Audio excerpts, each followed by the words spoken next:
Law Nation, without hesitations nor deviations to the matter, be sure to hit the like, share this content. Let that friend, let that neighbor know where to go when it's time. Tune in to Cowboys Sports Talk and beyond. Come on. Ready? Run from it. Destiny arrives all the same. And now it's here. Or should I say, I am. Come on with it. As they say, one thing we all adore, something worth dying for. We stuck in this game, we searching for fortune in vain. Come on with it. Let's go. What more do you want from me? Cowboys owner, son. The sun is in the way. Come on. 5, 4, 3, 2, and I'm telling you, come on with it.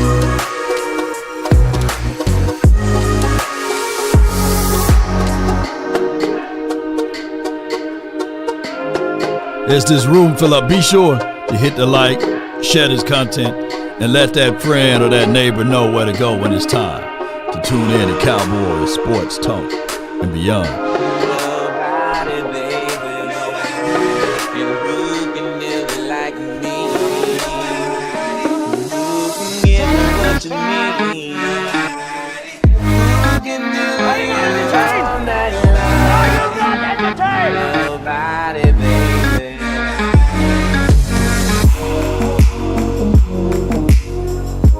Come on with it.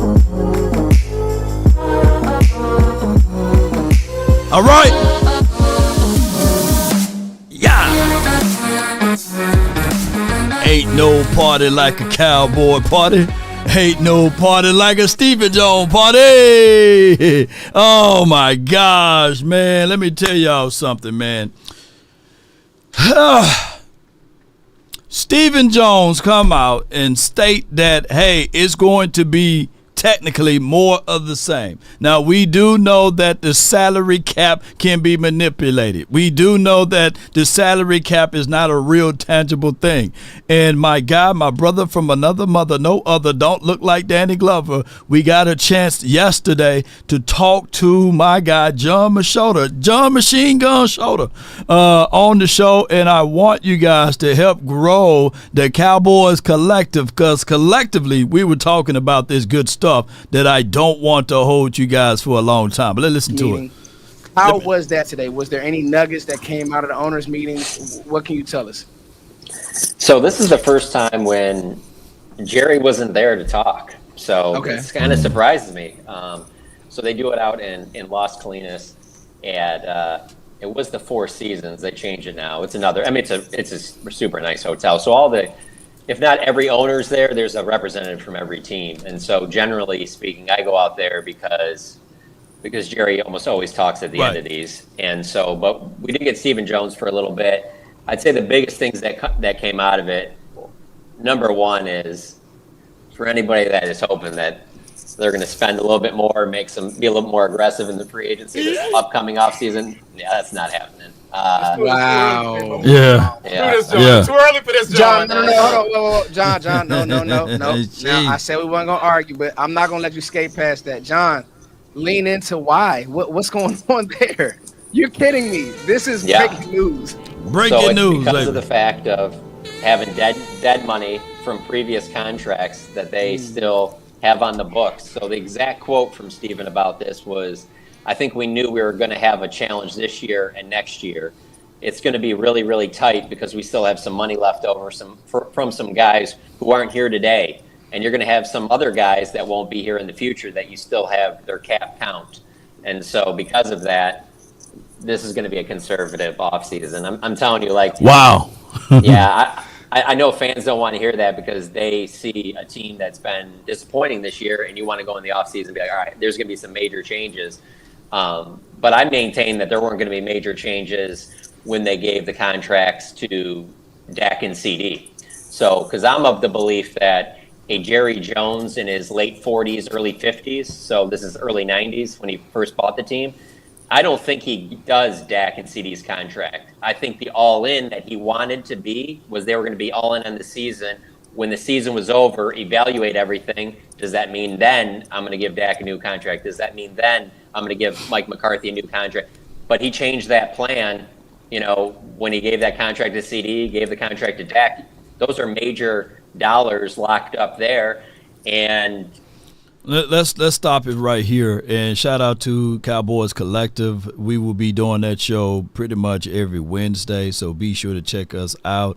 We got about 510 subscribers there. We need to get to 1,000. So if you guys, y'all beautiful people that's watching right now, do me a huge favor. Tell that subscribe button to lean forward and subscribe to the Cowboys Collective. And collectively, we'll be able to get into better situations here in Cowboys land. I want to bring this up. It's not like we are the only team that's capped for cash, right? That's how the nature of the business is, right? So we don't hear any other owners, any other groups talk about consistently about the money. What I'm getting at is collectively that the Joneses don't know how to handle it, so that's why they talk about it, right? It's just like broke folks. They still talk about being broke all their lives. I'm broke. I don't have money. You declaring, you speaking those things into existence. You got 24 hours in a day just like anyone else. Or in the words of Mike McCarthy, just like anything. So we only hear the Cowboys go back and forth talking about the money. And here are the teams, the 49ers. They got available cap space of 50. The Browns got 43. The Patriots 37. The Raiders 34. The Lions 24. The Commanders 21. And here are the Cowboys, 19 million. And they saying that money is earmarked for the future. It's supposed to be, what can we do now to win it now? But what they're going to do is they're going to say, hey, the reason why we can't go move and the reason why we can't go get this is because we got to pay. We paying Dak Prescott. We eating $19 million for that. We are paying Trayvon Diggs' contract. We are paying CeeDee Lamb. That's the price of doing business. That's what it is. It's the price of doing business. Let me let my guy KG in on this. So Stephen Jones says to get ready for 2025 to be a lot like 2024 when it comes to the Cowboys and free agency. Now, if you remember what happened with the Cowboys and free agency, they didn't hardly do anything. They brought back Zeke, signed Eric Kendricks. That's about it for free agency. They did, of course, sign Dak Prescott to his contract at the 11th hour. They did get CeeDee Lamb's contract done. So if 2024 is going to be a lot like 2025, or if 2025, whatever, it's all sound like it's going to be bad anyway. They're going to sign Micah Parsons to his mega contract, probably make him the highest paid defensive player in the history of the game, and then not do anything else. And you think a new head coach will want to walk into any of this? It's more likely now than ever that Mike McCarthy's coming back as head coach of this team. Whether you like him or hate him or whatever, Jerry Jones is in his mid-80s, or I should say his early 80s at this point. He ain't got time to go with somebody new to try to figure them out. He didn't have time. And now the Cowboys' financial situation will be just as bad, according to Steven, as it was this year. Which is funny because the Cowboys could do whatever they want to do when it comes to cap manipulation, to be able to move stuff around, to create the requisite cap room, to be able to be a player in free agency. But they don't want to do that. So this isn't a 1-year thing. This is about to be a 2-year thing. Look, man, just like you, I'm a Cowboys fan. I can't quit the narcotic. But this ish right here, we all addicted to it, man. We all addicted to the Cowboys. most of us was fans of this team before Jerry Jones bought the team, right? And the problem is we're not complaining. We're just explaining the situation. So I don't want anybody to sit back and say, well, these people are just whining and complaining. No, we're not. We're telling y'all the truth. It's been almost 30 years, and we got 4 playoff wins. But what they're telling us that they are the 6th winningest team in the National Football League since 1996. They're telling us that, hey, you know, we went 12-5, 12-5, 12-5. Deal with it, right? We should be satisfied. That's the new marker. That 12-5, we're supposed to be happy. Keeping it alive. Come on with it. I was listening to my dog Skywalker Steele show earlier this morning, and I believe he brought in some great points about all of this. Is that the root of all of this? We're talking about being rooted. The root of it all is Jerry and Son. Jerry and Son. And my guy Kevin Gray, shout out to him. He was saying that basically Jerry is too tired and too old. That's the whole point of being an owner. You don't supposed to work. You're supposed to get someone else to water your lawn. You know what I'm saying? You're supposed to get someone else to rake the leaves. You're supposed to get someone else. And guess what? Newsflash. You will still get the credit. You will still, well, look, when Robert Kraft, Bob Kraft, whatever Kraft that is of cheese up there in New England, you think that he wasn't getting none of that credit? Bull sugar. He got a lot of credit for assembling Bill Belichick and Tom Brady. You still gonna get the shine and the fame, but ego is edging God out. It is. And Jerry got this big ego, and he loved to put salt on his McGriddle to let people know that these are the things I have done. It's took a franchise that we are still living off of the 90s high. That's a high, you know what I'm saying? That we are still living off of that, and we're supposed to be satisfied. The first thing they do under the qualifications to be a coach here is you got to get snipped. You know, what's that damn thing? You go like this. Boy, you got, hey, put them down there. Yeah. Boy, we get them things snipped. You know? That's the first thing. And then they take them and they juggle them around.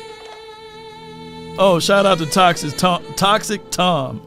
Yeah. He did an unbelievable call in. I think that he, like, what we're going to have to do is for those who don't do content creations, but they call in, we're going to have a Hall of Fame list. And if there's a Hall of Fame list of callers, Toxic Tom, you belong on that list. You one of the ringleaders of that list, right?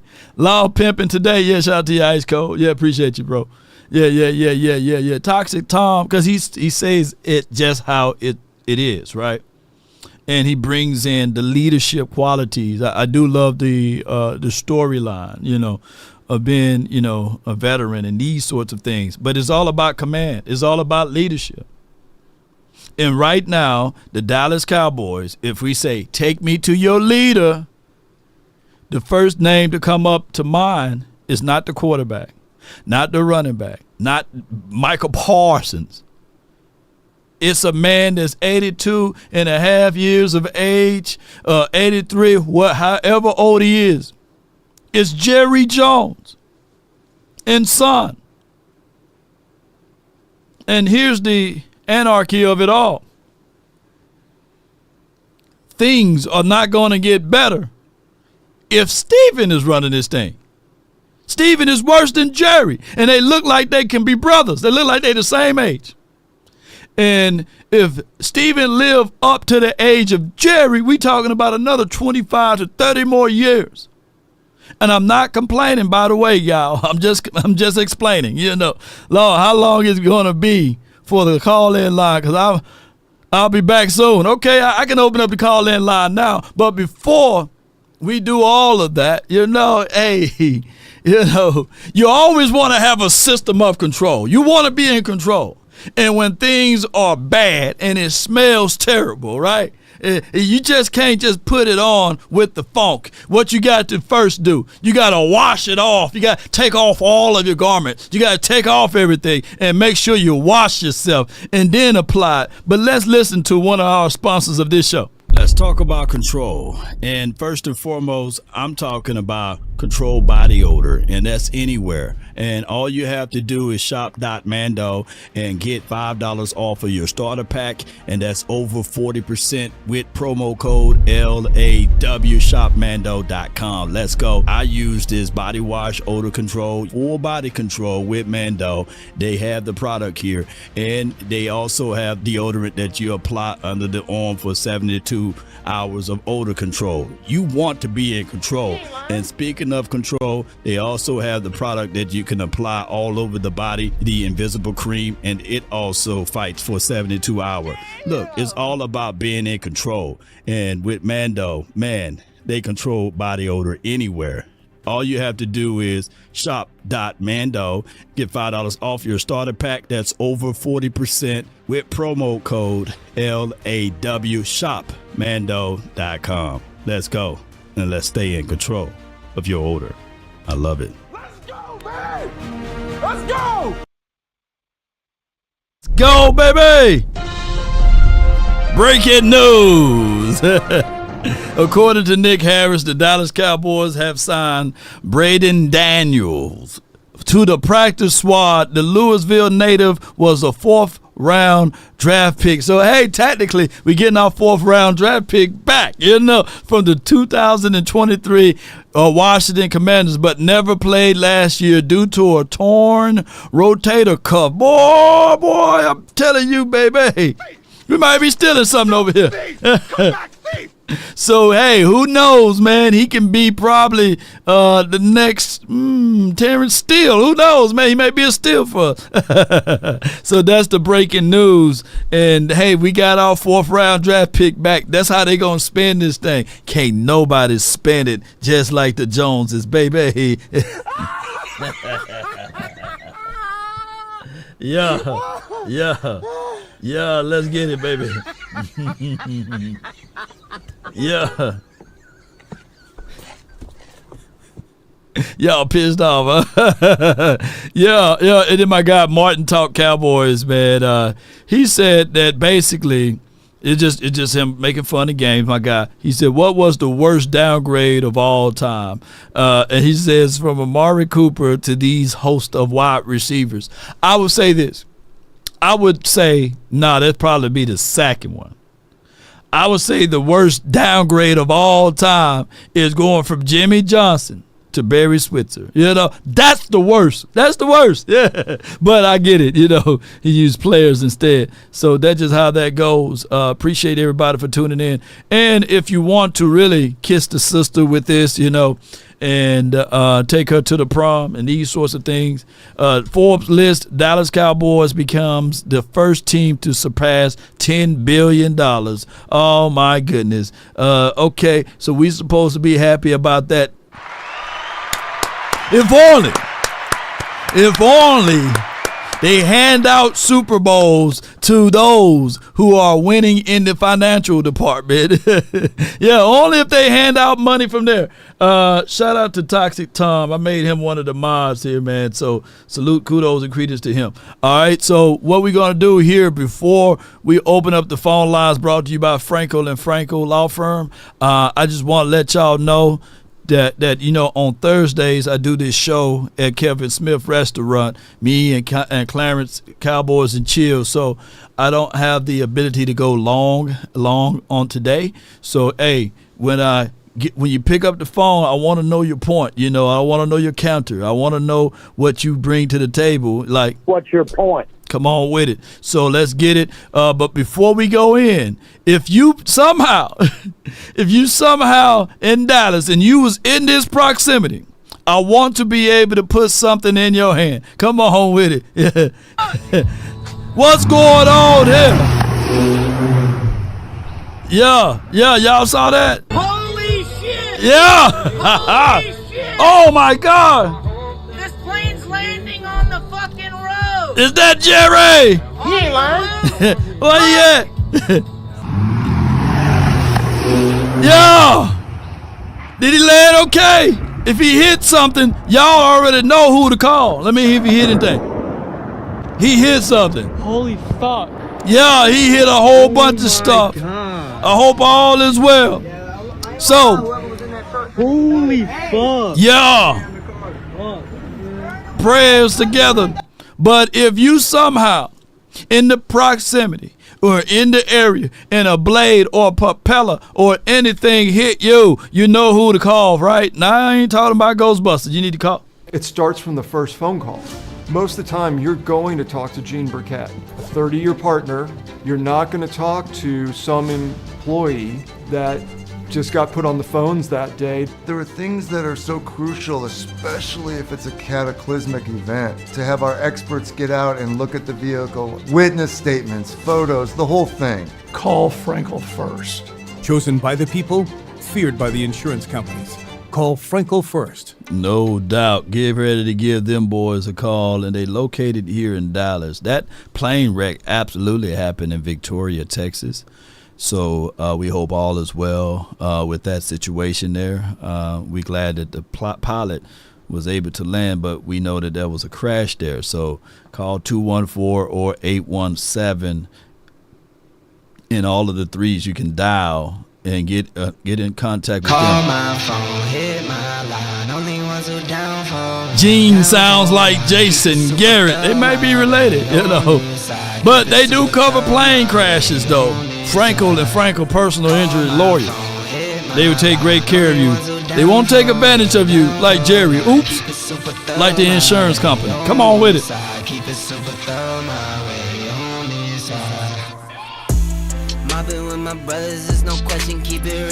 From the 305, you're live on the Nation, brought to you by Frenkel and Frenkel Law Firm. What you got, bro? Big Law. What's good with you, Chief? Chilling. What the topic is today? We talking about Michael Parsons today still? No, we're talking about not being able to move on the free agency. But, man, it's open topic as always, bro. So if you want to talk more about Michael Parsons being traded or getting multiple draft picks in return, hey, feel free, man. What you want to talk about, though? They went crazy on me yesterday. Yeah. Like, man, I don't know who the hell called in talking about trade. Trade your best asset. Crazy. No, you know the only time that all of that works if you have a Jimmy Johnson. We haven't. Let me ask you this. True story. When was the last time we won on a trade? Oh, man. I want to say that Amari Cooper was a nice trade, man. It didn't pan out because he didn't keep him, because he didn't want to pay the $20 million. But I think that that first round for Cooper, you don't think so? That was a nice trade? Well, we gave the Raiders the first round draft pick, but we only kept him for like only a spoonful, and then we had to pay for the contract, right? So we got him. And that following year, did you know, like that following year, A.J. Brown was available in as well as DK Metcalf. But we didn't pick those two boys up because we had Amari Cooper. Plus, they said that they were going to draft Tristan Hill because we didn't need a wide receiver. We drafted Tristan Hill. Now, I know hindsight is 20/20. But we drafted Tristan Hill before there was an opportunity to draft a DK Metcalf because we thought that we had Amari Cooper. But would you rather have, and now that hindsight is 20/20, would you rather have go ahead and not trade for Amari Cooper, of course, and just figure out how that season would have worked out for that particular aspect and draft, dare I say, an A.J. Brown or a DK Metcalf, or would you rather do what we did? I mean, of course, if the table turned that way, or what words I want to use, if it fall that way, because you know the draft is unpredictable. But I tell you what, I would say that was the last trade we won. But outside of that, I can't think of any other trade. Listen, I don't trust my owner of trading at all. I'm just saying, I just think it's a good idea of trading our biggest asset right now because we don't use them properly. But for them trading him, I don't trust him at all to getting the pieces. Or all I'm thinking about is getting enough draft picks because I know we got multiple holes on our team. Right. You get what I'm saying? And I don't think they're gonna go in free agent and get somebody big, go put holes in. Well, it goes back to my point then. What was the last trade we won? Because I guess we can technically with the Amari Cooper thing, we can technically give that back because we gave it away for a 5th round draft pick. You know, so it didn't really pay dividends outside of now that I'm thinking outside of that 1 year in 2018. I can give you this: 18 Cooper. And 2021 Cooper. Those were the 2 best years that we had to utilize and use him. And we get nothing back in return after that. Yeah. Yeah.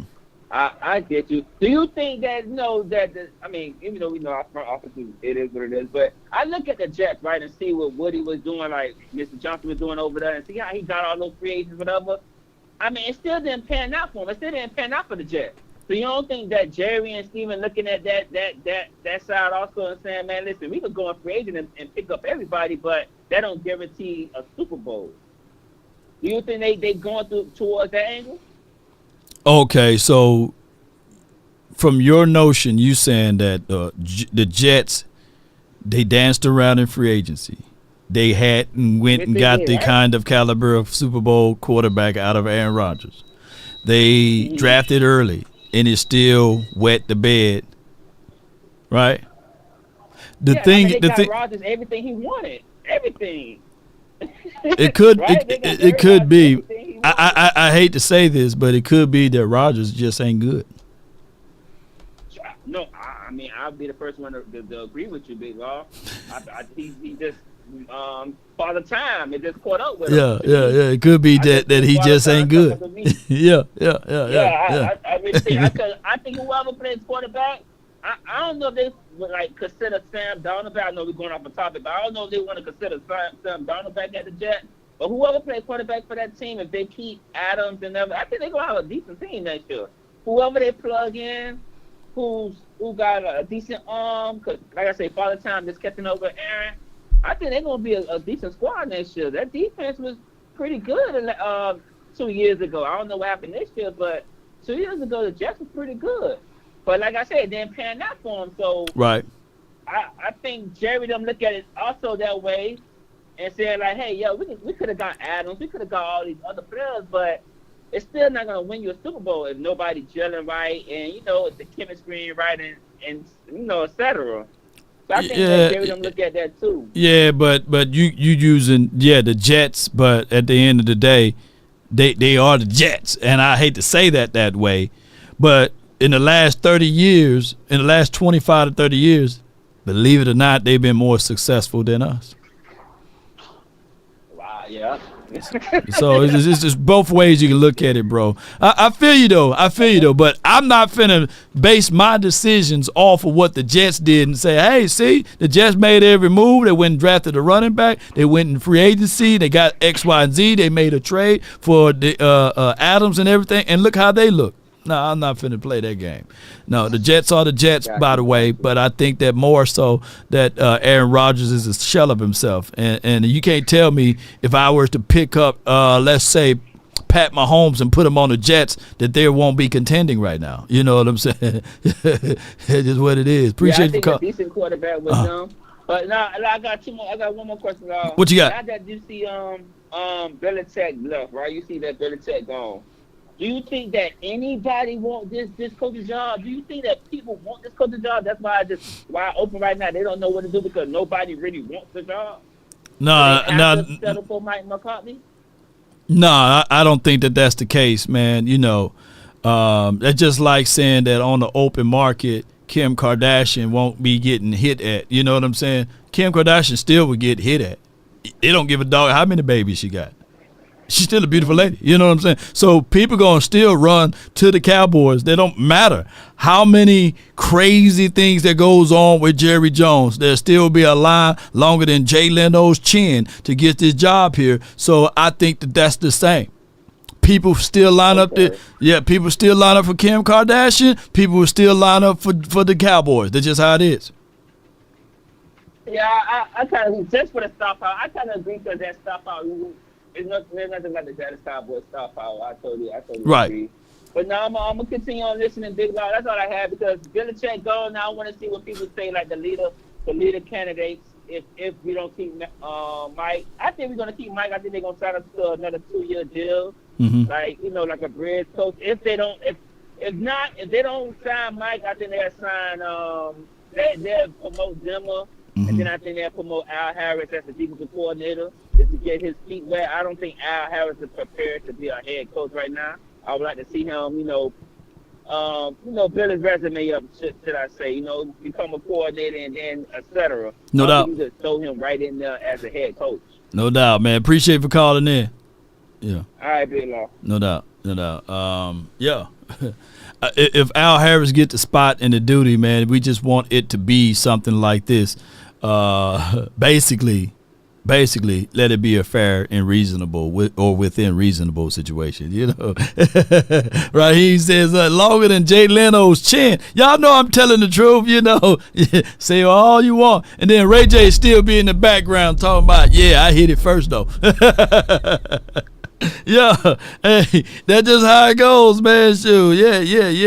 That's how it goes. Unfortunately, fortunately, Emotional, damn it. That's just how it is, man. I got Pastor Tim, man, from the 469. You're live on the Nation, brought to you by FrenkelFirm.com. Talk to me, bro.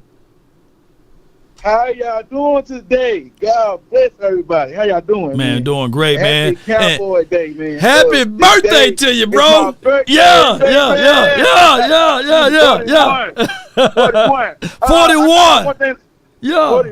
41, man. And I'm telling you right now, I'm telling you, man, this goes out to Brandon Ross. I got something to tell you, Brandon Ross. Wait a minute. That's a woman named, regardless, I'm going to take this woman named Ross. So you can take that shit out. But okay, let me tell you right now, Brandon Ross, man, stop wearing your mama red pumps, high heels, and dresses. Wait a minute. And learn how to be a man. Learn how to be a man. Be a man.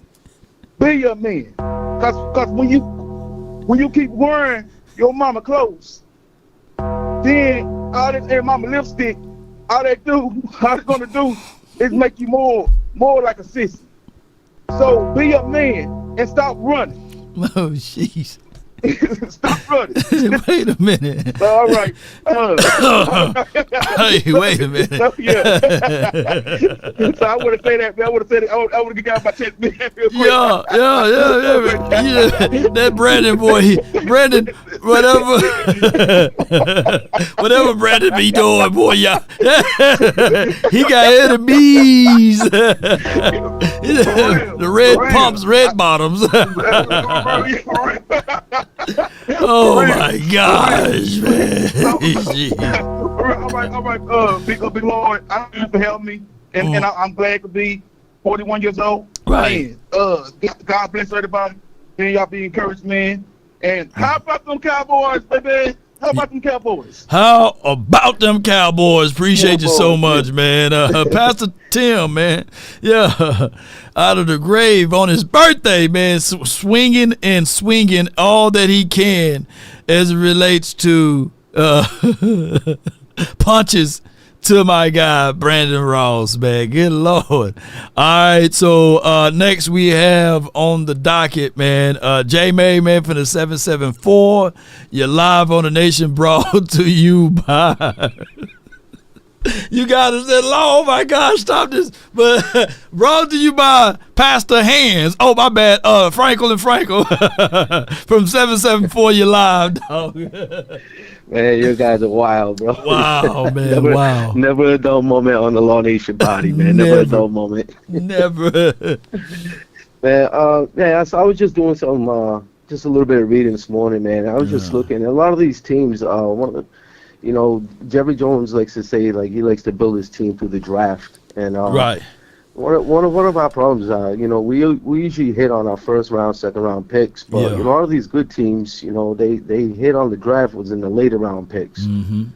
And that's one of most of our later round picks. We've been getting nothing but maybe special teams or practice squad guys, and that's been one of our downfalls, you know. Yeah.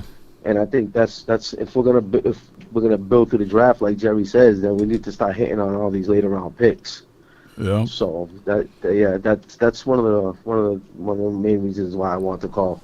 And my last one is mostly to pick your brain. Obviously, we don't wish bad on anyone, but once Stephen Jones finally takes over the team, I mean, I know he's pretty much got the team in wraps now, but once he does take over the team, do you think that he's gonna pretty much base his team on as not much of a football, but like as a business? You know, Jerry played football in college, so he had a lot of passion for it. But Stephen Jones was just pretty much brought up into it because he's Jerry Jones' son. So do you think he's gonna look at it more of as a wannabe owner, or is he just gonna use it for the business? From the details that I'm getting, is that it may be overwhelming. Shout out to John Machota for breaking this down, that he may take more of a role of just being the owner and hiring and a general manager by elevating Will McClay at that spot. So if Jerry Jones tastes the dirt, it will be that might work for us, right? And that means that he's not going to do those 3 or 4 interviews a week. He may sit back. He may want to do 1 or 2. He's not going to give you a lot of jazz. He's not going to do the all-in thing and do all of the marketing things. He's going to sit back because he don't have that spontaneity, that charisma that Jerry Jones have or what have you. So that could be the situation there.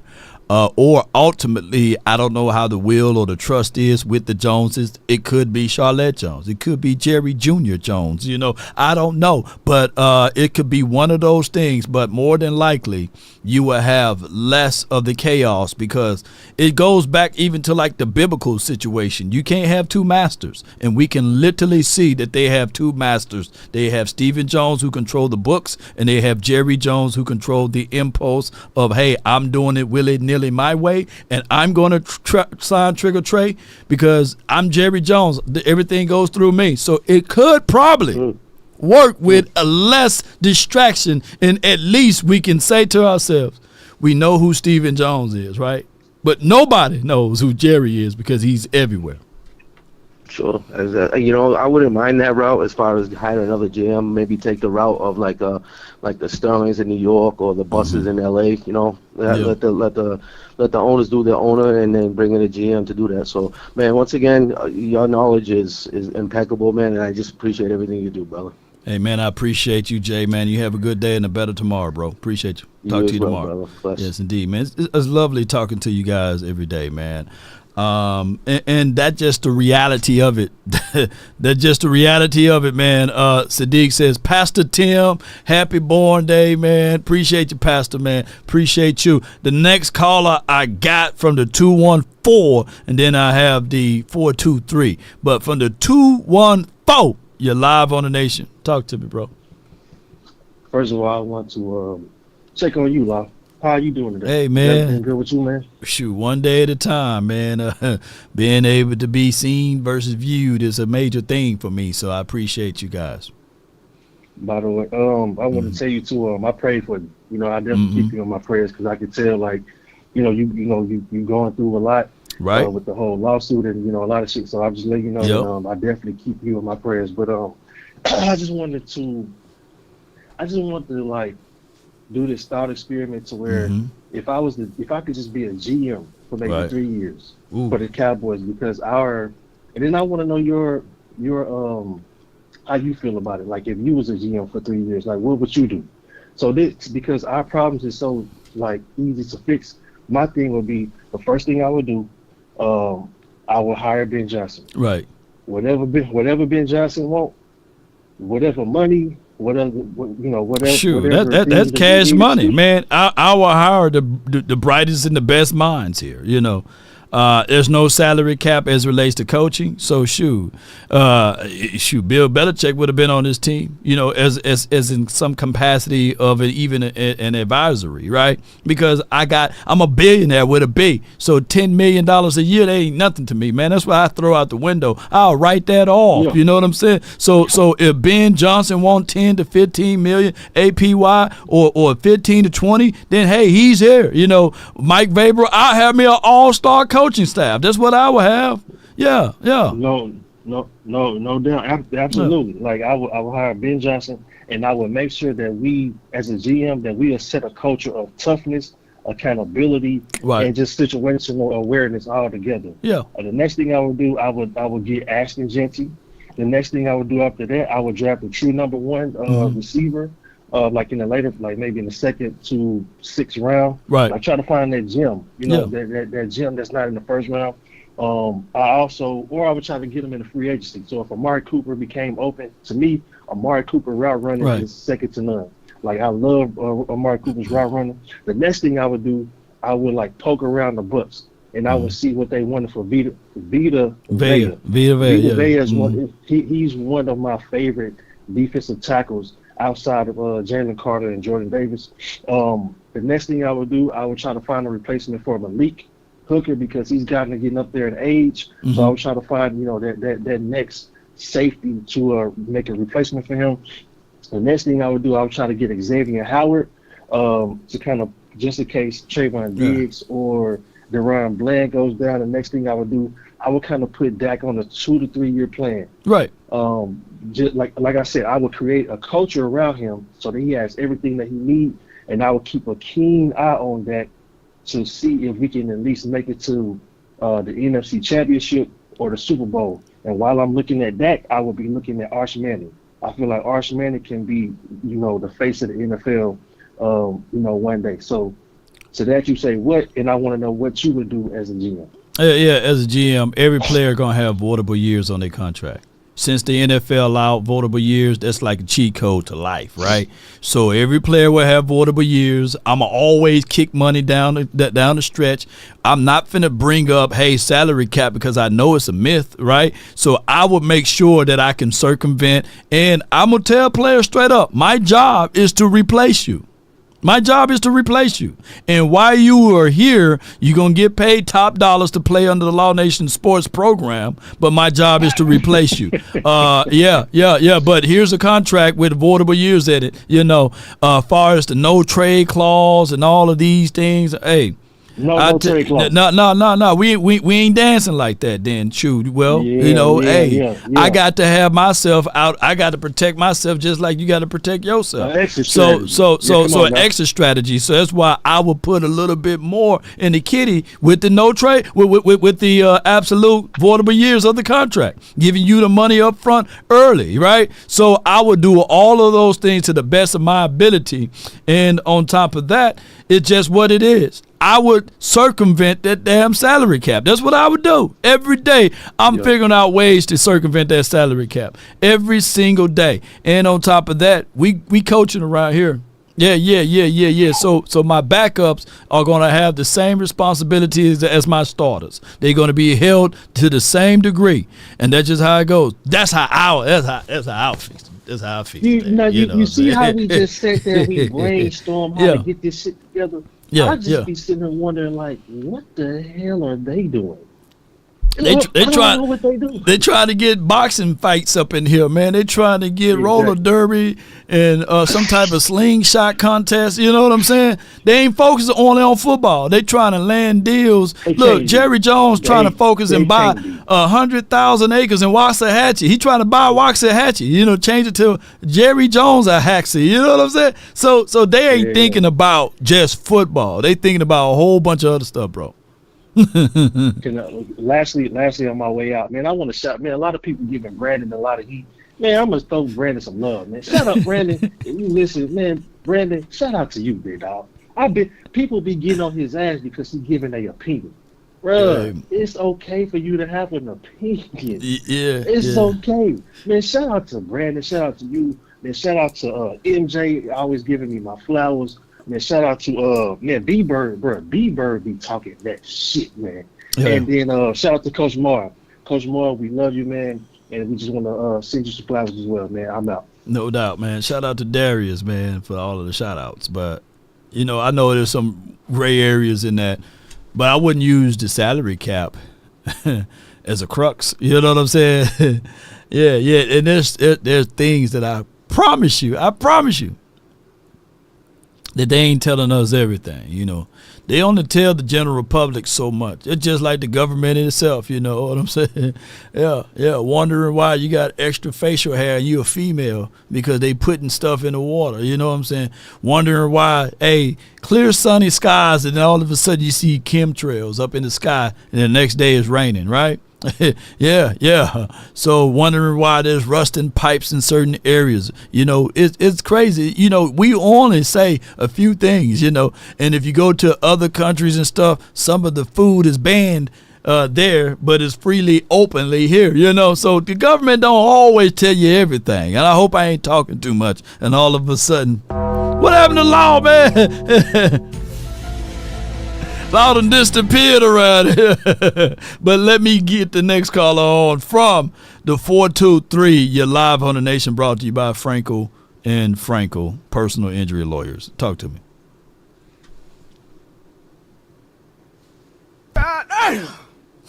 You there? Let me let the next caller on. Phil, you call back another day. I got from the 909. What's on your mind? Talk to me. 909, once, twice, 3 times a lady, yeah. Oh my gosh, man! Everybody, man, I must have said too much, man. They coming to get me. Oh, Lord, please don't come get me. What's your point? Jerry, you didn't have to pull the switch on me, man. All right, from the 206, you in the mix, man. I know you in here, bro. MJ, you live. What up, fam? Whew. I was like, whoa, what's going on? Yeah. But your boy fell asleep on the phone. Okay. Did your boy fall asleep? I don't even know, man. Man, this is crazy. Man. Everybody trying to say who lost that game. McCarthy lost that game. I'm going to say it again. Yeah. They got this coach. They hired this coaching stuff. Man, we're in trouble. They just don't want to admit duty. Right. When you don't admit your faults, it's like in the Bible. A proud man is a wicked man. Mm-hmm. It's proud and don't admit, you know. Mm-hmm. If you don't admit your faults, man, you're going to lose all the time. Right. You don't come back with excuses.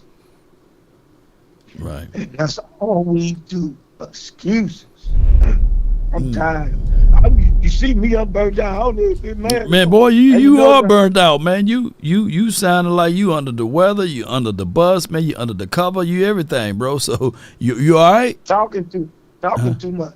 Talking too much? Yeah. Yeah. You know, lose your voice at work. Yeah. Talking that music, lose your voice. Apple cider vinegar, man, you know, and some warm water and honey, man. That will open up everything and get rid of inflammation and a whole bunch of stuff. Yeah. I drink I got the machine, the alkaline water. You got the alkaline? Oh man, you sitting on some money there. That machine, 4,000. Yeah, about 4 racks, you know. So I've been having that. I'm gonna drink some of that. But I'm like, man, I'm trying to. I'm like, everybody, what you think, Law? Should they keep him, Mike McCarthy? Well, in the words of Kevin Gray and as well as John Machota, like who else you would get to coach here under these circumstances, and Jerry Jones is not willing to learn something new, right? So he's in that spot or that space to say, hey, let me get more of the same. he's going to lean on when healthy. Mike McCarthy is at minimum 12-5, 12-5, 12-5, and that's good for business, right? So I think that it will be a 2 to 3 year deal, some breaking type of news, and he will probably be your next or your consistent coach here. Think about it. We kept Jason Garrett for 13 years in some capacity here. You should go get, y'all make good sense, go down there. The offensive coordinator, one of them kids from Detroit, and bring that guy as your offensive coordinator, man. Yeah, but the kid from Detroit, he's going to be like, why would I do a lateral? You know, I got full autonomy here. You know, I got the quarterback that I want, the running backs, the team, the weapons, and then I got the house, the kids, and everything like that I'm secure over here. I can be a prince for a lifetime here, but only be a king for a day there. So that's how he's looking at it. I'm talking about one of them assistant coaches from Detroit. Oh, you talking about somebody like a lower level, like a quarterback's coach? Yeah. Qualities controls guy. Yeah, that know the plays and put some action. Because McCarthy won't run the ball. Yeah. That fat fool lost a lot of games. He lost them early in the season. Right. He kept, they let that boy get in the rhythm, and then the guy get in the rhythm, he don't touch the ball no more, and the offense is horrible. And then he got dangerous receivers, young boys, that if they go to somebody else, they'll be like, man, everybody say, hey, why you don't do that here? Because McCarthy stupid running plays and don't play the guy. I'm telling you, if that number 80 was at the Rams, he'll be off the chain right now. Yeah. And I know he over there frustrated. I'm telling you, a lot of them players frustrated with Mike McCarthy. They just ain't showing you. And that look with Michael Parsons. Michael Parsons left the field in his mind. He want to play with the Cowboys. Well, in his mind, like, man, you burnt him out. He like, I'm defeated. But let me just say this though. I'm gonna drive this home, Marv, and I'm gonna let you go. And I appreciate you for calling in, bro. Every kid loves the parent that allows them to stay up late, that gives them ice cream at 10 and 11 o'clock at night, that will, even if they come home late and when they're in their teens and the parents say, don't worry about it, I got you, at least you came home. Every kid loves those parents. Every kid hates the parent that's strict on them. They're telling them to be home before the street lights cut on and all of these things, that tidy, and make sure that your room is clean. Make sure you brush your teeth before you go to bed and these sorts of things. They hate them. They despise them until they get older. Then they realize, damn, the one that was stern and strict on me, they really love me more, right? So that's where the Cowboys are at with Mike McCarthy. He's the parent that allows the kid to stay up late at night, get ice cream, eat oodles and noodles and stuff like that. They can have sleepovers and have no repercussions, bro. And that's why the players said, hey, give Mike McCarthy another shot. Give him an extra chance because he's a player's coach, just like Wade Phillips is. He's a yes man. He's not a Territorian nor a disciplinarian. He's not a guy that said, hey, you drop that ball, you hitting the bench. He's not him. That's unfortunate. And we are suffering. We are suffering for that, right? Because even Mike McCarthy is not just like that with the players. He's like that with his own staff, with Fossil, with anybody that he's over, Tozine and them, Lean Kazine. He's like that with Jeff Blasco, Mike Solari. He's a player's person. He's a people's person. He's not strict. He's not stern. And he is a guy that people can walk all over or allow to kick it, and he believe it, So that's unfortunate. Okay. I'm right. And that's definitely right up the wheelhouse of what Jerry Jones want and likes, because Jerry now can come in as the Territorian to a degree and say, yeah, I'm firing this guy or I'm getting rid of this person. after someone else done told him what needs to be done. And Jerry Jones is just as slick and just as nice, just like Mike McCarthy. So that's why you're getting a team full of people that profess that they are alpha males, but really, we got a team full of beta. Jerry Jones in the heart of hearts is still a beta. Mike McCarthy in the heart of hearts is still a beta. Stephen Jones is a beta.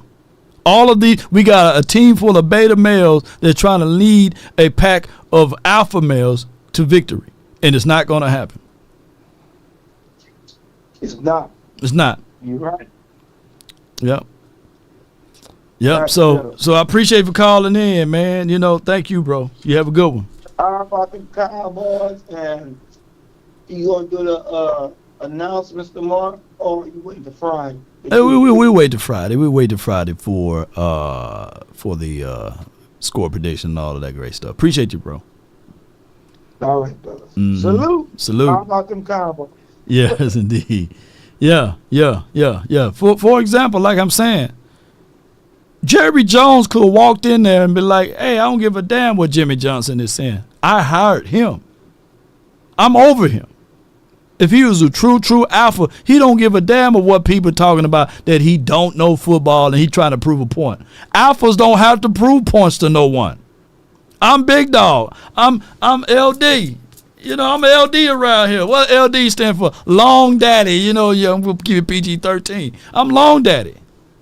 I don't have to prove no point. The result speaks for itself. Can you hear her hollering? Oh, my bad. I'm talking too crazy. But y'all give her what I'm saying. So when Jerry Jones is sitting here trying to pump out his chest, the people who try to prove points the most are those who lack or have great deeds of insecurity. And Jerry Jones have a great deed of insecurity. That's why he's talking so much on the radio stations. That's why he's looking for the fame. That's why he's looking for the glow. That's why he's chasing the ego. Yeah, so that's just what it is. Yeah. Arwin Law, Jerry got his Super Bowls, right?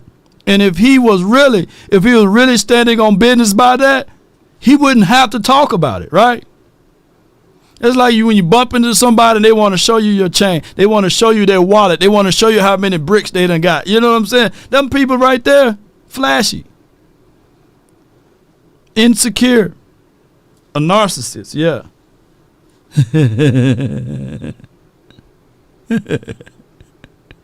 ATP. Yeah. And Eagle Stewart, that's why you're here. Greatness is what brought you here, right? You couldn't live with your own failures. And what they did, they brought you back to us, Eagles. If I was an Eagles content creator or an Eagle fan, I wouldn't spend my time talking about a franchise who haven't tipped anything in the last 25 to 28 years. But when you seeking validation, when you seeking something, and that's what y'all doing, y'all seeking validation, that's why y'all show up. There's no Chief fans here. There's nobody that root for Pat Mahomes. Ultimately, there's a diehard Chiefs fan listening in to the Cowboys right now. They on top. There was a saying that when you're on top, let them throw the rocks. Because if you fool around and get low, them rocks will hurt. So, let them throw them rocks. That's what y'all doing. Eagles fans, yeah. That's what you're doing every day. Yeah, you throwing the rocks, hoping to hit us. But ultimately, what the Eagles got to do as a franchise and an organization, your next opponent, your next boss is the Washington. And then when y'all finish the Washington team, then you got to finish the Giants. And then lo and behold, then there's the Cowboys. We've been on 25 to damn near 28 years of absence, and you still haven't caught up. That's the reality of it. You haven't even passed Washington yet. And they haven't won in 30 years.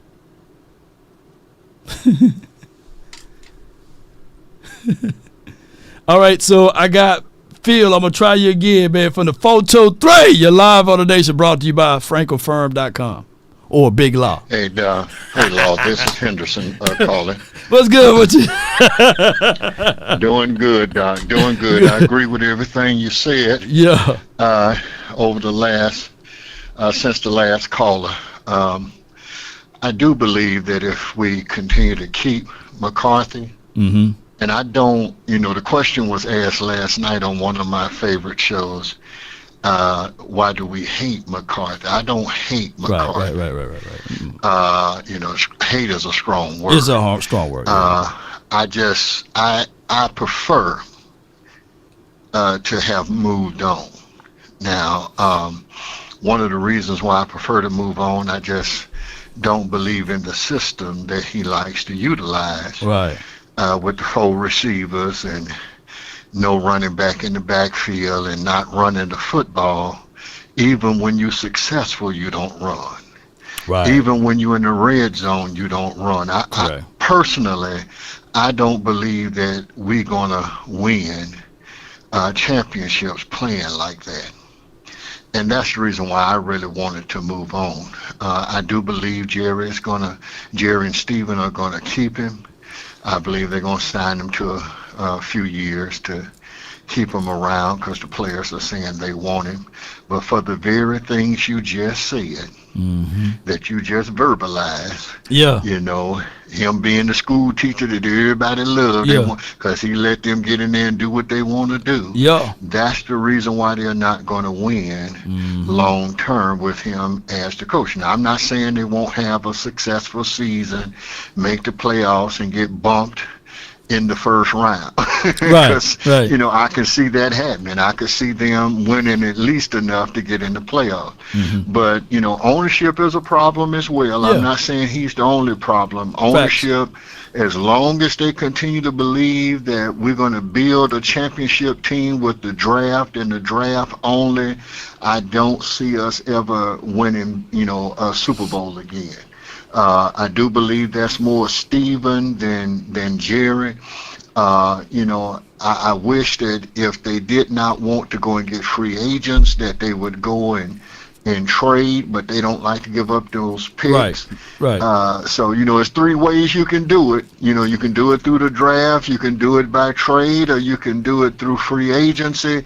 And I believe you need a combination of all 3. You got to have a well-balanced meal. You just can't eat salad all day and say, look at me. You're going to have some other ingredients in there in order to grow. So the problem is with that. Out there. The guys are out there. Yeah, they out there. If we had the right, chef in the kitchen, picking the guys that are out there, putting them together, the pieces to the puzzle, I believe that we could win big time.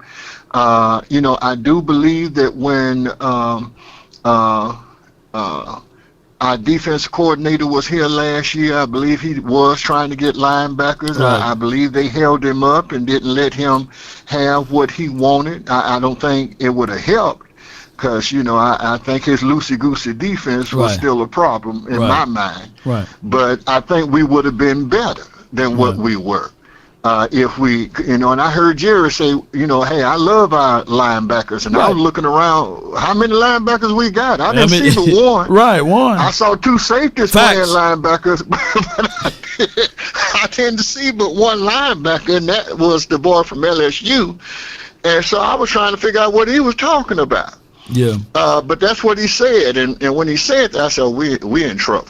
Yeah. We're in trouble because these guys don't get it. They need a coach, and I'm not a big fan of the guy in Detroit. I don't want nothing from Detroit no more. We done tried coaches from Detroit. We done tried players from Detroit. We done gave up first-round picks for players in Detroit. I don't want nothing from Detroit. Now, don't get me wrong. I don't have a problem with the city. I'm just talking about right. In general, I know you're talking about in general, and that's what we do. We kind of throw some things out there. Henderson, you still there? Seems like I lost you, bro.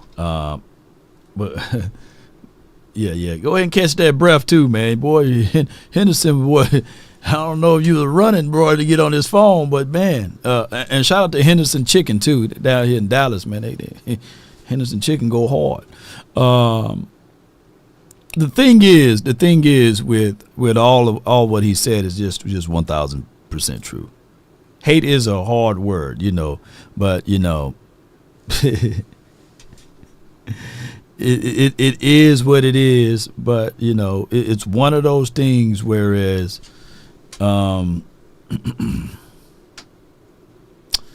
it's one of those things that, believe it or not, I want you guys to go to Ecclesiastes 3. There's a time for love, and guess what? There's a time for hate. And even when you start talking about the things that we can all say to ourselves, that hate is a strong word, there's a time to hate, believe it or not. And the ideology of Mike McCarthy, you can despise the ways that he handled a few things, but he's got to get a little bit more chippy. He can't be this docile person that's running one of the biggest organizations in the National Football League and expect us to be happy. We're not happy with Jalen Brooks slipping and sliding. And it's not his fault. Jalen Brooks, maybe 5-10 years from now, can probably be everything. You know what I'm saying? But for right now, we're trying to win games. Hey, even if you despise or don't like Dak Prescott, but if he's going to be your quarterback, you're going to have to understand that this is how he went. And just because you like it a certain way for this way doesn't mean that you're going to get the results. Sometimes you got to do the things that you don't like, especially if you paid them, right? Right? There's these, when I was in Oxnard, there's a lot of electric cars. I don't like electric cars. But just because I don't like them and my Uber driver's driving one of them, I ain't going to say, hey, man, I'm pass you up, man. No, I got to get to point A to point B. Electric me. You know what I'm saying? Hey, and then it's different in different areas, different environments. So it is what it is. The electric car, is just for what it is. But people will come up with a million things on why you shouldn't use gas and these sorts of things. The global warming. Well, bull sugar. Shoot, the earth been getting warm since the Ice Age. And there wasn't no paper mills. There wasn't no pollution in the air. You know what I'm saying? So it's going to get hotter. Yeah. So at the end of the day, what we talking about making a carbon footprint different is the same thing from somebody a million years ago talking about, hey, it's getting warmer. Yeah, it's getting warmer since the Ice Age. Let that sink in. So we only here for a vapor of a tenth of a second anyway. But at the end of the day, how are you making your necessary adjustments? What kind of changes are you making? What can you do? And the ideology, if you want to win a certain way with this particular team that you assemble, you got to do the things that benefit very much so who you paid the most to, since you paid them. If you paid Dak Prescott, and if you do your own research in your historical data, you know that he need run game. Oh, shucks, we are now winning. You know what I'm saying? Why? Because we don't have run game. Dak must be whack. No. Superman don't need a cape to fly. Batman do. So if you're going to give him Batman qualities, give him the damn cape. Superman don't need it. And I don't understand why people don't understand those things. Give him run game, fix up this offensive line, and lo and behold, if you look across the league, 9 times out of 10, outside of Pat Mahomes, who's a unicorn, you need 2 wide receivers. You need 2 wide receivers, bro. All right, so the next call I have next here is my brother from another mother, from the 202, Big Amish, and then I got Scott. Big, what's good? Hey, it's doing good. You're doing good, Law. Yeah, appreciate it. I want to do a little, thank you. A little compare and contrast. Okay. That's what I want to do today with you, and that is when All In Jerry Jones is talking about all in, or we're hanging around the rim. Right. What? Okay. what did he really mean by that? Is he saying we're right at the Super Bowl or right at the playoffs? Because what did he do to go all in? We know that he did nothing. He actually let players walk, made us weaker, the team weaker. Say we, but the team weaker, right? He didn't. That's not all in. He's giving us that crap sandwich again. But what did they do in the past when they were hungry? When they were hungry in the past, when they were hanging around the rim, what did they do? They made two big moves that I remember, and I'm sure there were a lot of smaller moves, but the two big moves were, one, Charles Haley. They didn't say, that's hanging around the rim, and you pull the trigger. You say, what am I missing? What is missing in this dinner to make it a complete dinner where you're satisfied, you go to bed, and you say, damn, that's a good dinner. I'm going to sleep. I did everything I can. I'm going to wake up tomorrow and take on the day. That's what they did in the past. Right. Again, I know I don't want to live in the past, but right. What? Right, but so they did that with Charles Haley, and then when they lost the NFC Championship to the 49ers, barely, which was stolen, but what did they do then? They got Deion Sanders. Prime time for your mind. Yeah, they got him.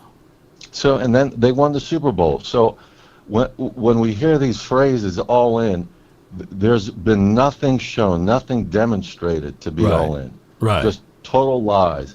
And as a fan, and knowing the history, it raises a question: is Jerry like Joe? Are they both crapping in their pants? Maybe they should have the pen. Yeah. Well. Here's how I look at it. It takes coaching. Charles Haley, without Jimmy Johnson philosophy of being there and coaching him, could be more of the same. I don't think that you win Super Bowls with Jason Garrett coaching that team. I don't think you win multiple Super Bowls with Barry Switzer, although you won one, but they had to pull from the previous coach in order to get there, and that's with Charles. So what I'm saying is basically I think that Jerry Jones don't value coaching enough because he feels as if though he knows enough. And with all of the talent in the world, there's people watching this show right now, Big Amish, that never it could be a quarter horse, it could be a Tennessee Walker that can glide real nice.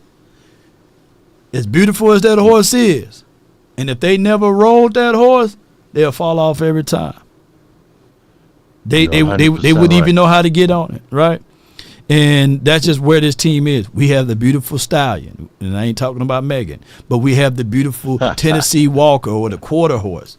But if you don't know how to ride it, don't mean anything. And that's where we at. You're raising two interesting points, and I'll be quick, though, but I don't want to hold. Coaching and teaching, right? And being a leader. Come on with it. Bring it home. Yeah.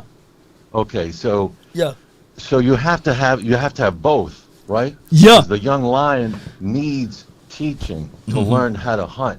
He's growing, but he needs the teacher. And you need the leader because that's what he learns from. He learns what he's around with. Right. And if you're around a fat cat who's not hungry anymore, guess what happens? You're not hungry anymore.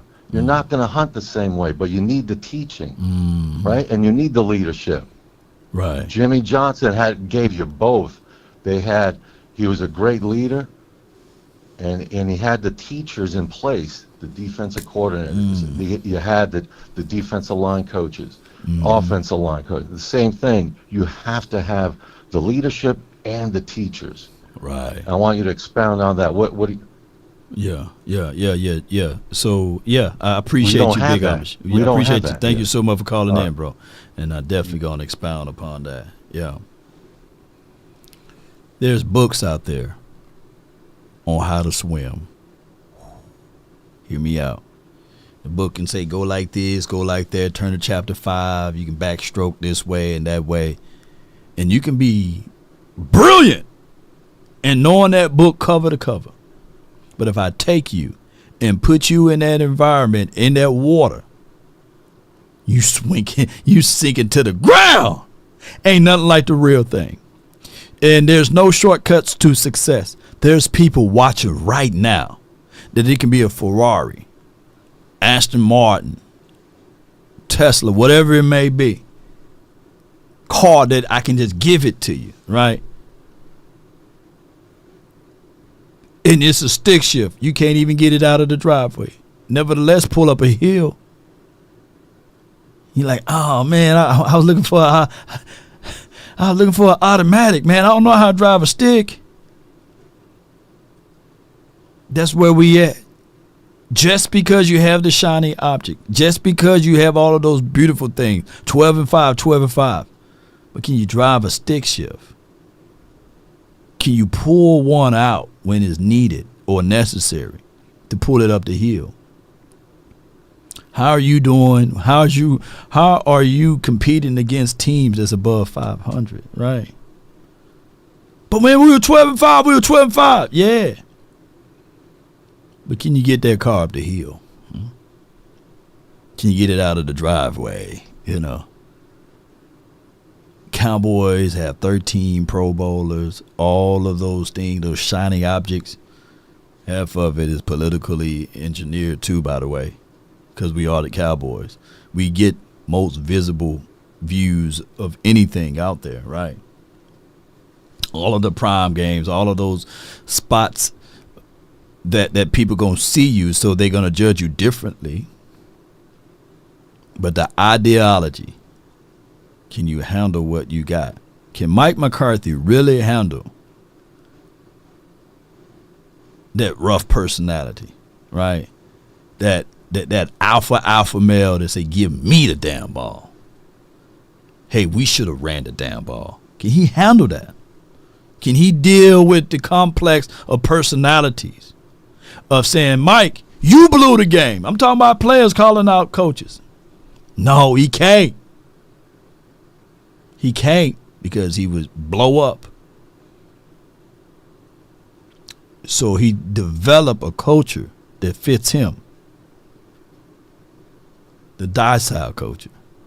You late? Huh? All right. Still pick up your ice cream and sit down. Don't be late again. Right? You dropped the ball? Huh? Shucks. Maybe next time, you know, you nose the ball. Come down with it. Dak, you threw the ball behind him. Hey, man, we got to work on the X's and O's a little bit better. Dak is not benefiting of getting a stern coach, by the way.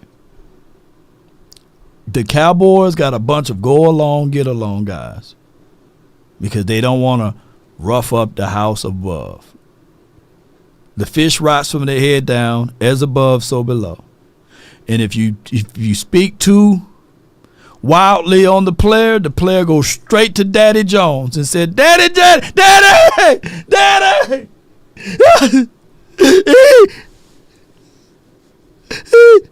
hit me, Daddy Jones. And the whole time you just say, man, I just popped him one time on the hand. And then Daddy Jones said, don't you hit my son. Have y'all seen some stuff like that? Don't you hit my baby. Don't you hit my baby. Come over here. Give mama some sugar. You know what I'm saying? That's where we at. Of 25 to 26, 27 years of this. Yeah. None of these coaches have the ability to bench or to cut a player without consulting with Jerry first. Jerry like, what you mean? You can try to cut Trey Lance. But I got to show an example. I paid $5.5 million. You better have him holding that clipboard. What you mean? Jaden Tolbert can't play. Can't run the right route. I want him based off of where we drafted him. And you banged the table for him, so you better play him. But he's no good. Nope. He's good. I want him to be my wide receiver too. I like my guy. That's my guy. That's the Dallas Cowboys in a nutshell. I got from the 863. Scott, you're live on the Nation. Talk to me. this was that what you just did, Law, after he hung up was like your next preacher is ready to preach, but you already had spoke the message that I was going to preach, and I'm just sitting there looking like I don't know what to talk about now. Exactly. Revival session. Yeah, you know what I'm saying? Yeah. But I do want to let Cowboy Nation know that I do know how to drive a stick. That was my first ride, and I drive that stick well. Yeah.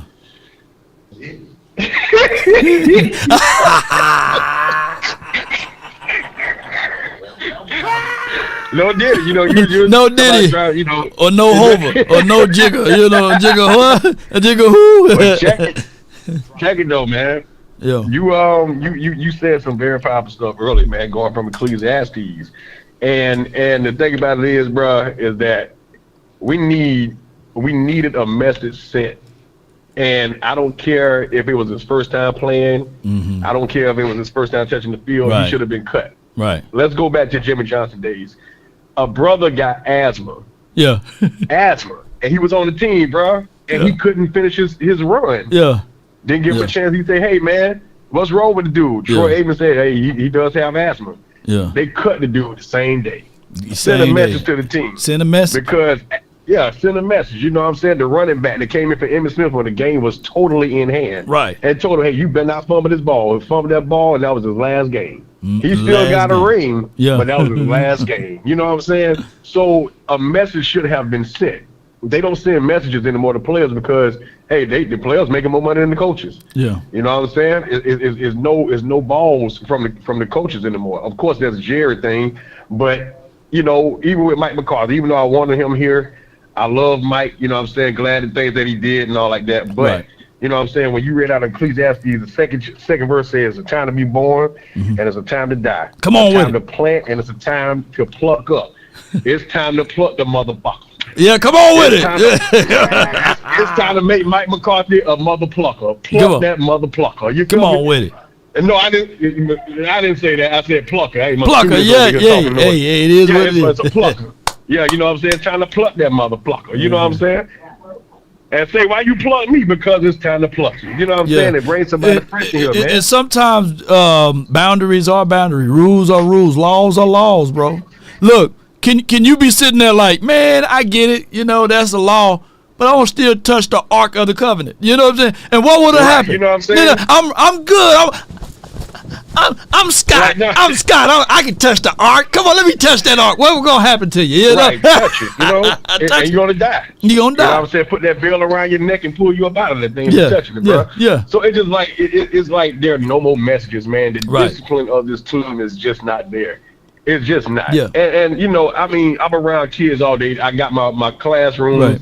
I got Terrell Owens jersey on the wall with the helmet and gloves. I got my old football helmet on here. You know, I got to put Dallas Cowboys stickers on. I got the trophy that Mark Holmes made. That I got the very first one that he made. I won that. Trophy, I got it all here in the room. You know what I'm saying? I got Dallas Cowboy cups on there. And all these kids do when they come in ISS, bros, pick on me about liking the Cowboys. Mm-hmm. And it's like, dude, I'm tired of being picked on by kids that ain't got no father in their life. You know what I'm saying? I ain't mean to say that out loud, but it's just that, you know, the fact is, you know, I mean, some of them got some fine mamas I try to hook up with them, you know, after school is over. But the fact is that, you know, it's like, no, I'm tired of getting picked on. Yeah. We are not disciplined at all. Dude, you should have known. Bone Foster should have told the guy, hey, look, don't touch that ball. Before y'all go out there, say, look, this is a down where we can actually win. Mm-hmm. Don't touch that ball unless Devontae Turpin get it or whatever like that, or let it run out of bounds or however, and we'll right here, we'll be on the 45 or the 50. Yeah. Let's go ahead and do this. I don't understand it, bro, but this is not the only coach that's done it. Last coach we had, undisciplined. The coach before that, we was undisciplined. It's like, it got to be a whole culture thing coming from the top. And I said this the last time. I say this again, bro. I'm not trying to wish death on nobody. Mm-hmm. But until Jerry Jones tastes that dirt and the fresh earthworms that eat his body, we ain't. What Paul say? Though the skin worms destroy my body. Look, Jerry already got skin worms touching his body right now. I don't know what kind of life that man got on him. But I'm just saying, bro. It's so and it could be He could be where there's gnashing of teeth and where the worm dieth not. Yeah, man. I don't want to be there though. I don't want to be there. Gnashings of teeth where the worm. Hey, when you read that, you be like, wait a minute, gnashings of teeth and the worm dieth not. Come on. And check this out. Look, Cowboy Nation. Check this out, right? You remember how it was growing up when you did something wrong, you had that parent that you was really scared of? Yeah. You started crying before they even got to you? Yeah. Man, Leon Lett was in the locker room crying, a big 300-something pound man crying after he touched that ball in the game and Jimmy Johnson was going to get up. Yeah. Nobody fears our coaches, bro. Nobody. Is gone. Nobody's fearful. You know what I'm saying? This man was sitting there crying. It's just like, we messed up, like you said, oh, it's okay. You know, hey, I threw another interception. Oh, it's okay. Nobody grabs you by the face, man, and say, hey, man, get your effing head in the game. Yeah. It's like we just not there, man. And I love my team, but I just don't know what else to say, man. I don't know what other videos we can put out that's gonna make change unless they listen to them. Yeah, and can you imagine, like back in those days that he was like, all right, okay, you slipped, or somebody was yelling on the side and you barely touched the Ark of the Covenant. You barely touched, so I'm going to give you a little grace. You barely.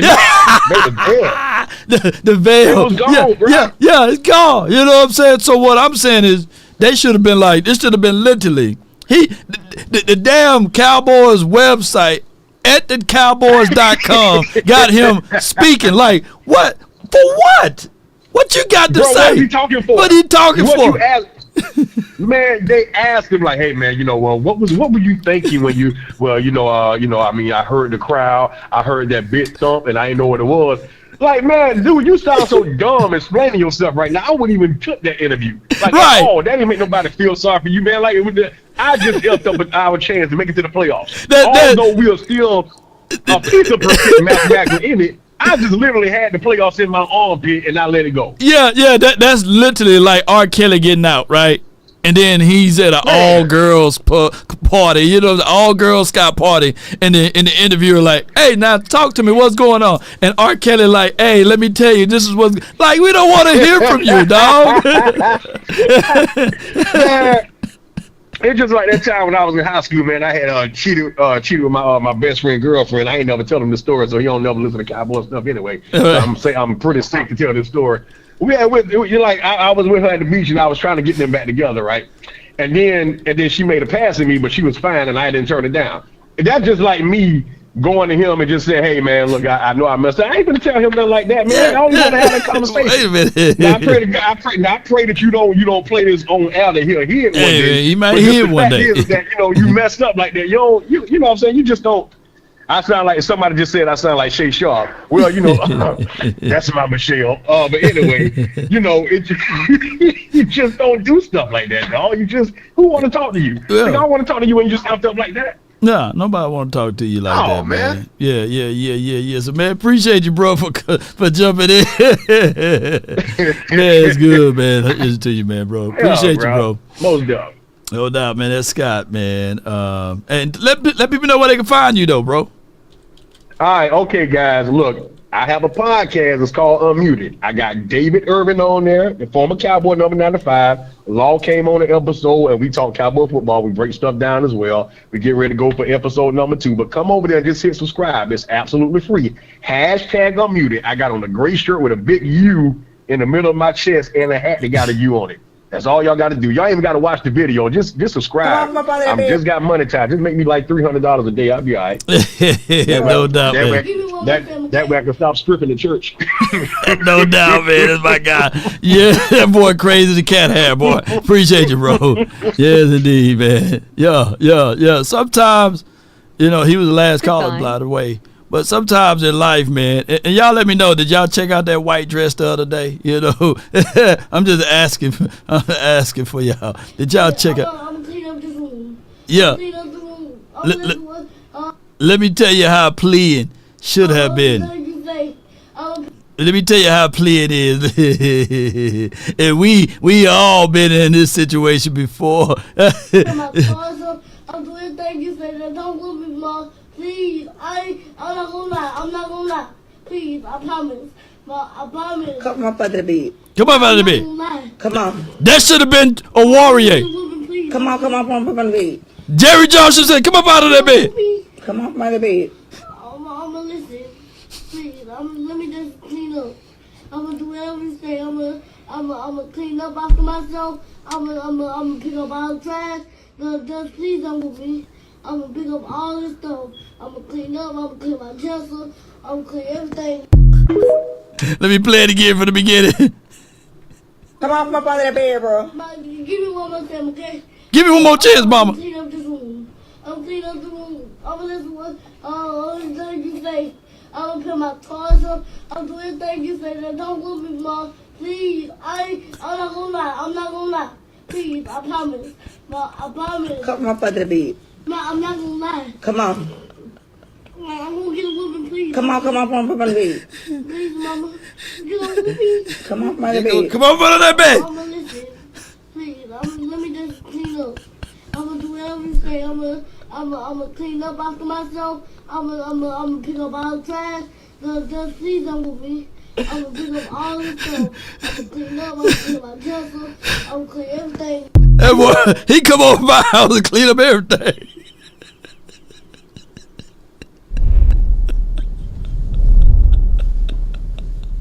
Them players don't have to scrape for it over here, man.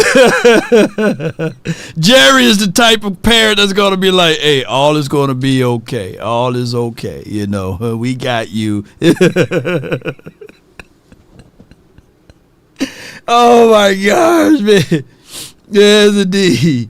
Now, the only difference is between my mom and that mom. My mom would have been up under that bed. Get your up under that bed. Mom, I thought you was an evangelist. Not get your spatter rod, spoil the child. It's better for me to get you than daddy to come get you. You know? All right, come on. Hey, weigh the options out. But shoot. Pops hits you on about 2 or 3 times. Mama's, yeah. I'm going to call CPS. CPS, Mama, that's you on the other end. Yeah, now come over and get some more of this ass whooping. Yes, indeed. So we should have been seeing that type of stuff from a Warrior. You know, he ain't no or Rike, or how you say that man's name. He wasn't begging. He wasn't pleading. He was like, hey, I heard a loud thump. I heard some noise, and I thought to touch the ball. Come on with it. Yeah, J. May says the longer you wait, the worse it's gonna be. But I believe my mom took some psychology lessons. She was methodical with minds. You know, I never forget. Twin had got in trouble at school. Somebody was bullying him, and it was, you know, the kid, he was held back a few years. He was a little bit bigger, so he told me about it, and I said, okay, cool, I got you. You my brother. You little bro. So just point him out, and I'm on site beating the brakes off of him. So he pointed out the guy named Reggie, and he pointed out Reggie, and we was at the cafeteria. I got that cafeteria tray. Yeah. And went to welling at him. The teacher tried to pull me up off of him, and I got to welling at the teacher, right? So I'm beating up the damn bully and the teacher, right? So I get suspended, almost expelled, and almost arrested for hitting the teacher, you know, but the teacher had a soft heart or what have you. So mom comes to pick me up from school or what have you, and the first place she stopped by, because, you know, it was right at lunch, so I ain't had nothing to eat. And she had to check off of work, you know, so she took off of work. True story. Took off of work, picked me up. There's a McDonald's on the way to the crib. Mom's pulls up to McDonald's, and I'm sitting here like, oh snap! I get a chance to say, I'm loving it, you know. So I'm eating McDonald's. I'm getting the extra apple pie. I'm sitting here getting the drinks. I'm eating good. You know what I'm saying? So she drives to the crib. I get to the house. She said, hey, chill, relax, get out of your school clothes, put on your everyday clothes, okay? And I'm sitting like, oh shit, still don't get no whoop. I got McDonald's, okay. All right, cool. Hey, turn on your TV show. Do what you got to do. I'm going to be in my room. I'm going to just get some rest and relaxation. I said, okay, cool. So I turned on Ninja Turtles or whatever it was. I think it was Darkwing Duck. Let's Get Dangerous. So I'm sitting there watching Darkwing Duck. I'm chilling. You know what I'm saying? I went and made me another sandwich out of the refrigerator, drinking all of the Kool-Aid. I'm just flat out chilling, y'all. True story. My other brothers, Ben, Ted, Kelly, get home. My other brother, twin, he gets home. You know, and I said, damn, Law, you know, hey, why you get us here? Yeah, I got into a fight, man. You know, somebody was bullying twin, and I got, you know, suspended.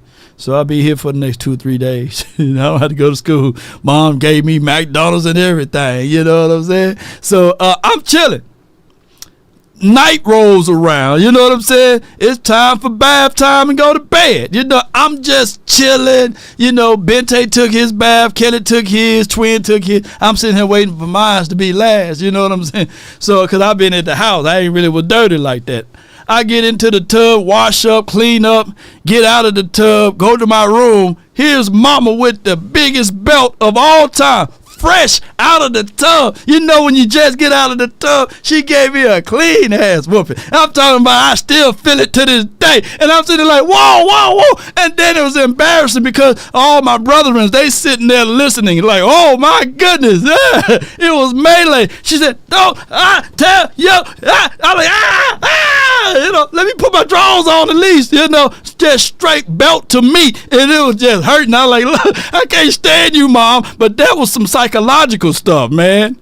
That's some psychological stuff to set me up all day. Didn't know that I was going to get that whooping. It was crazy. True story. Yeah. It's been set up. I like, Mom, I thought you loved me. Why you preserve that ass whooping for me? It was terrible, y'all. Yeah, let me know if that ever happened to y'all. But she was on some psychological stuff. She could have whooped me when I got straight out of the school.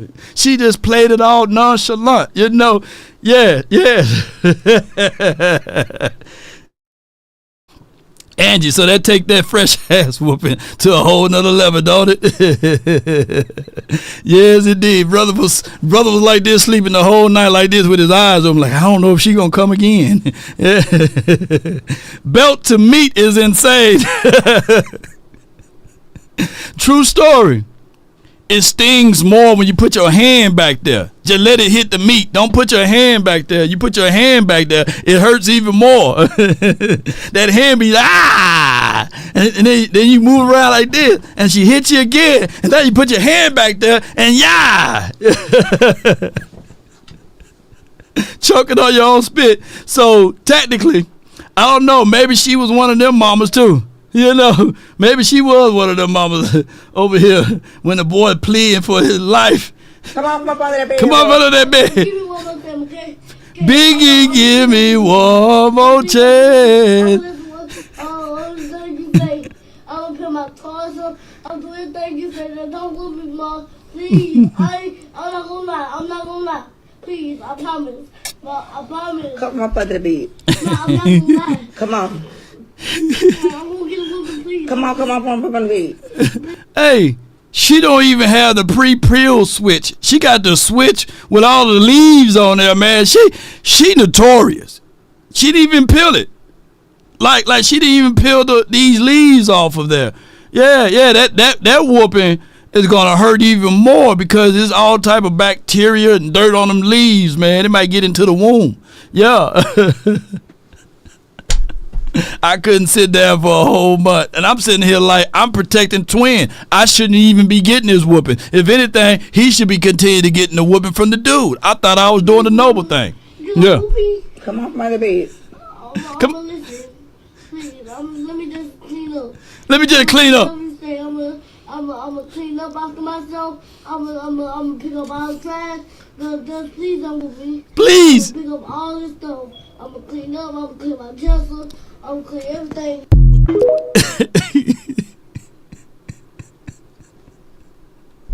Those are things that he's supposed to do. And anger is a real thing, man. And it's got to be, you know. And it's premeditated to a degree. And people fail to realize those small things that can really take heed. But you got to have discipline. A lot of people think that in the time of biblical days, I'm just throwing this out there for someone, that it wasn't no anger, it wasn't no sternness, but there was a group of people who was at a church that they was trading, they was selling articles, they was taking money, and they wasn't doing what was responsible. And they turned the Lord's house into basically a den of thieves. The word says that Jesus, or the Messiah, the bread of life, and all of those names he had, got angry enough and upset that when he saw those things, that he went and made a whip. They didn't say he went and purchased a whip. They say he went and made one. So I guarantee when he was whooping, it was a blessing. It was a hurtful one. Yeah, them people still feel that ass whooping, I guarantee you. If when you're angry enough to go make something, I guarantee you he wasn't making it softly. No, he was out there probably like, I'm gonna whoop these mothers. They in my daddy house, they doing this to me after I'm out here and I know what I gotta go through, after all of the sacrifices I'm making for them, and they gonna turn this house into that. Oh, let me make this whip right quick. Let me make this whip. I'm gonna make this guy. Oh yeah, they gonna feel this for generations. Yeah, let me make this whip. Yeah, discipline is the main thing. You got to show it, and when someone is wrong, you got to lay it down on them. Some of that is gonna go over a lot of people's head, but when he went and made that whip, it wasn't no dollar store whip. It wasn't no Walmart whip. Can you imagine getting whipped from the Lord's hand to your backside? Them legends have it that they never sold anything else again at that spot. And like, man, that dude crazy, man. I can't wait to go tell on him, man. It probably was said, I'll clean up my road. Don't hit me again with that whip. I'll take the trash out. Come on, don't hit me again with that whip. Discipline is what's needed here. And Jerry is not the man that can make the whip. Stephen Jones is not the man that can go make that whip. Mike McCarthy is not the man to go make that whip. So it's going to be continuity of the same things that's happening over and over and over again here. I'm with the belief now, until or unless, in the words of Scott, of Jerry tasting the dirt and gnashing of teeth, and where the worm dieth not, we're going to continue to see the same things over and over again here. More of the same is what Stephen Jones said, because he don't have the mindset to forecast. He don't have the knowledge and the wisdom and understanding to go out there and admit that, hey, I don't know what the hell I'm doing. This is a nice shiny car, but I can't get it out of the driveway. Why? Because it's a stick shift. So the outside people see the outer looks of the car and the shininess of this particular team and say, hey man, that car should be able to win the race.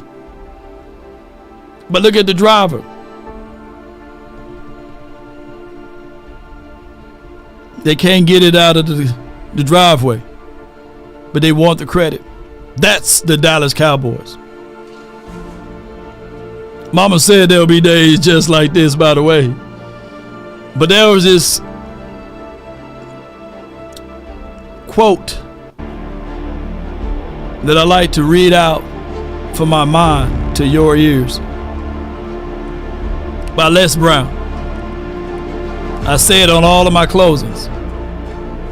And yes, mamas are diabolical. An ass whooping that can last so long that you still have fear, even in your 40s, and they long gone, right? The Cowboys don't have that here. So that's why we seeing the undisciplined situation.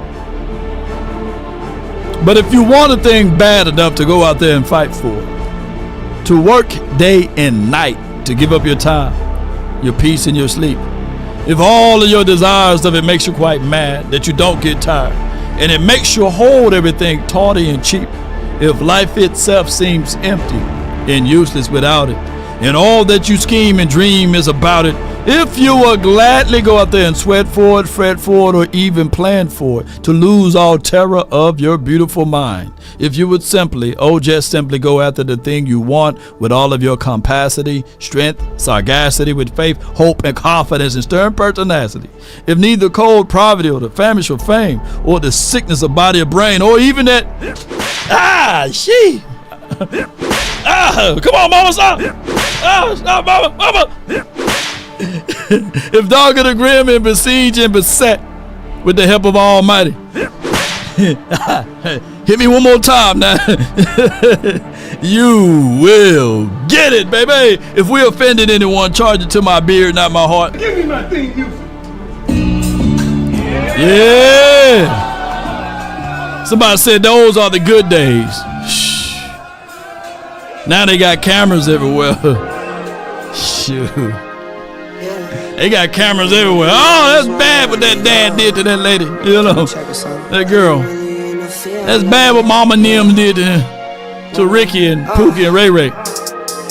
I've been really in the field, lot of rush, I love the feel. Lately, I just wanna run it up. Roll credits, baby. Don't need no deals, I make the deal. Have to take it to a meal. Lately, I just wanna run it up. If we offended anyone again, charge it to my beard, baby. Let's get it. Lately, I just wanna run it up. Count that too, count it up, count it up. Lately, I just wanna run it up. Need them ones, I need them fives, need them tens, I need that change. To the safe, got blues inside.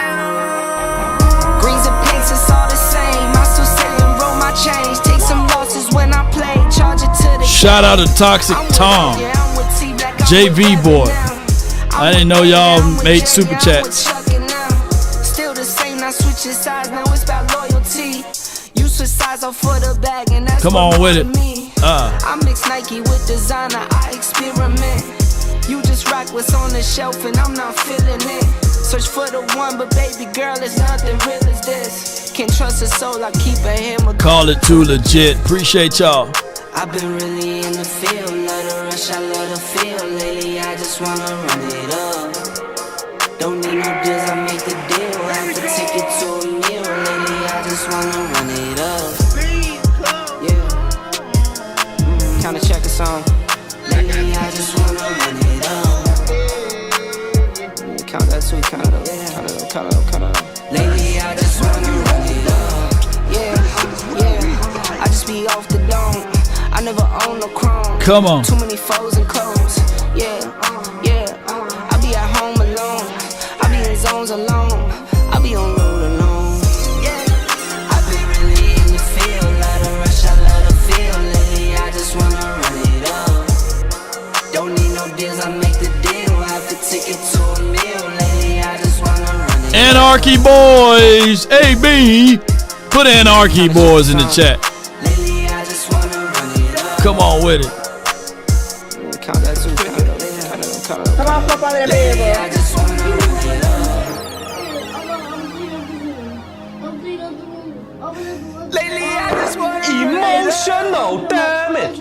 I'm doing things you say that don't want me, Mom. Please. Lately, I just wanna I'm not gonna lie. Please, I promise. Mom, I promise. Come on, Papa, the baby. No, I'm not gonna lie. Come on. Come on, Papa, the baby. Please, Mommy. You know who, please? Come on, Papa, the baby. I'm gonna listen. Please, let me just clean up. I'm gonna do whatever you say. I'm gonna clean up after myself. I'm gonna pick up all the trash. Just please, I'm gonna pick up all this stuff. I'm gonna clean up. I'm gonna clean my dresser. I'm gonna do everything. I'll breathe you in. Come on, Papa, the baby. Biggie, give me one more chance. Come on with it. And you. let the street lights. Until next time, one love. And if you haven't heard it from anyone today, happy birthday to Pastor Tim. And if it's your birthday month, this month, let me know. I think Sadiq said her birthday is on the 18th. So let's go, Sadiq. Whatever you do, play a tune. Jay Lombardi. I see you in the chat. Come on with it.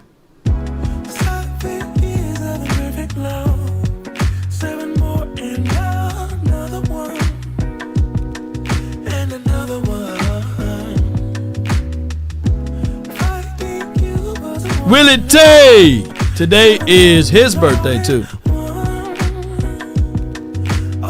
The 29th birthday. Don't let the street lights hit you. That girl gonna celebrate her birthday and New Year's all in one. Boy, y'all December babies, man. Y'all spoiled. I be on. They be like, y'all waited all year for y'all days. Come on. Make sure you drink. Bring in the New Year's right. Happy birthday to Brian Brodus. Man, everybody's birthday is in December. Parents was getting busy in June and July, huh? Boy, y'all parents were getting busy in June and July, boy.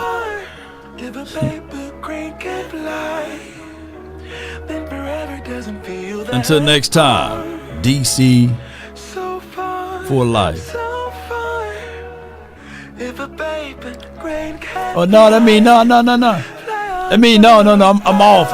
My bad. That mean y'all parents are getting busy in February, March. My bad. I'm off on my numbers and stuff, man. I was thinking of something else. So February and March. That means y'all Valentine babies. That's what it is.